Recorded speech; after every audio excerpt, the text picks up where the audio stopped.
Now, back to Love You 1,000 Times dito sa TV5. 네가 사랑이 되어줘 아픈 내 맘을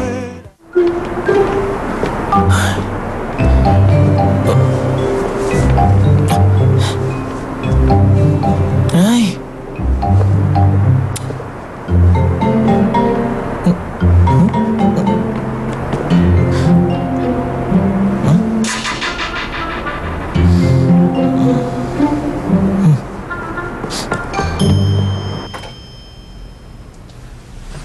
Karen, anak? Gising ka na ba? Uy, prinsesa. Ano? Sasama ka ba sa akin sa spa? Alam mo kasi, may bagong pambabaeng spa, malapit lang. Maganda raw doon at malinis pa. At masarap din daw ang rice wine. Sama ka? Ayoko. Pagkatapos mo akong awayin, yayayain mo ko. Akala mo ba yung ginawa ko yung para awayin ka lang? Eh ako naman ang nasasaktan kapag palagi ka napupuna at nasisisi ng Eunice na yun. Anak, alam mo bukas, pupunta ako kina Carlo, magdadala ulit ako ng kimchi. Hindi ba mas maganda kung makakapag-spa muna tayo bago tayo pumunta bukas? Uy, papayag na yan. Oh, hindi bang sarap sa pakiramdam, ha? Salamat po, Mama. Kita mo? Basta makinig ka lang sa akin. Ngayon, tignan mo, ang ganda-ganda ng kutis mo. Talaga? Ang ganda talaga. Ay! Kumusta? Sino ka ba? Anak, kilala mo ba kung sino yan? Sino ka? Ako to, Karen. Ano ka ba? Si Tom Lee. Naalala mo na? Ay, Karen. Taga dito ka lang ba? Taga dito rin ako eh. Ano ba kasi ginagawa mo dito? Bigla ka na lang sumusulpot. Ha? Delivery para magkaroon ng job experience.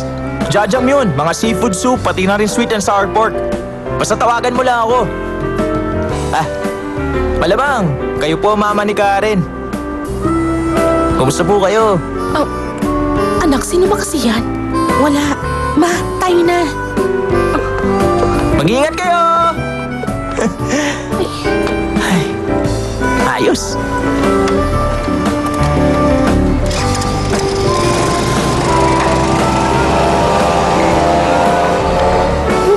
Ay, anak, sino ba talaga yun? Huwag mo nang alamin, hindi ko rin kilala, Ma. Ay, parang si Raulo.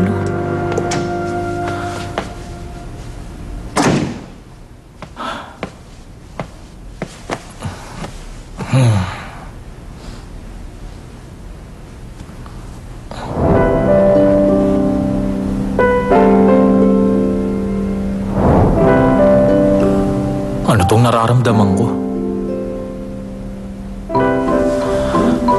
Ay, babaeng yan. Bakit pa ako nag-aalala sa kanya?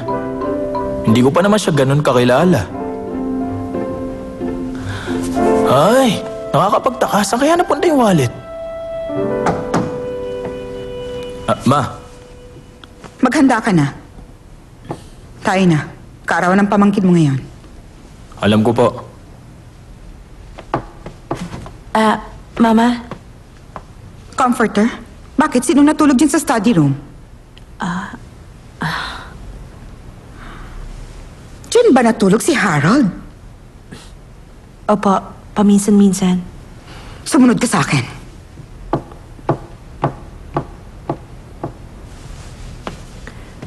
Hindi pa rin ba kayo magkatabi matulog? Kasi po, si Robin, minsan nagigising sa gabi para magpatimpla ng gatas. Kapag nagising siya, hindi na siya makatulog uli.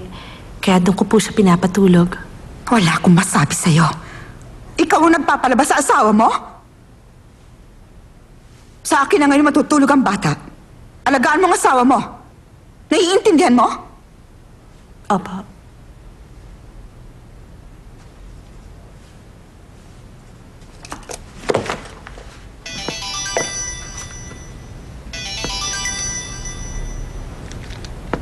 Hello, bakit?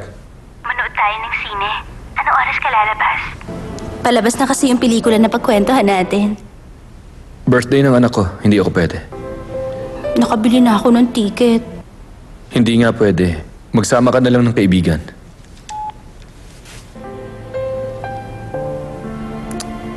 Bakit ganun? Palagi na lang. Miss na kita.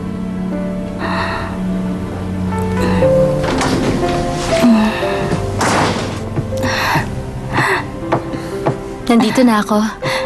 Oh, Eunice. Mukhang may problema ka.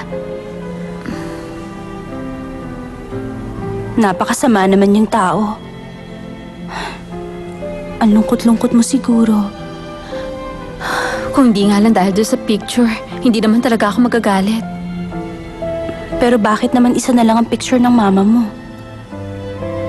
Nung namatay ang mama ko, halos 3 taon pa lang ako noon. Kaya hindi nagtagal, nag-asawa na rin ng ibang papa ko. Lahat ng alaala ng mama ko, inilipat sa bahay ng lola ko. Pero nasunog ang bahay ng lola ko. Nasunog lahat ang pictures ng mama mo? Lahat ng alaala.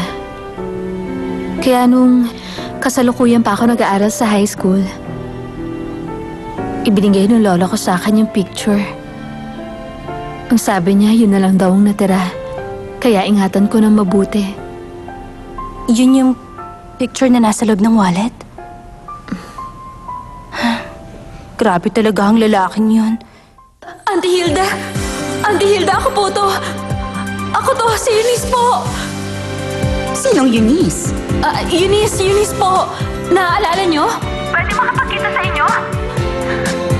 Maraming salamat.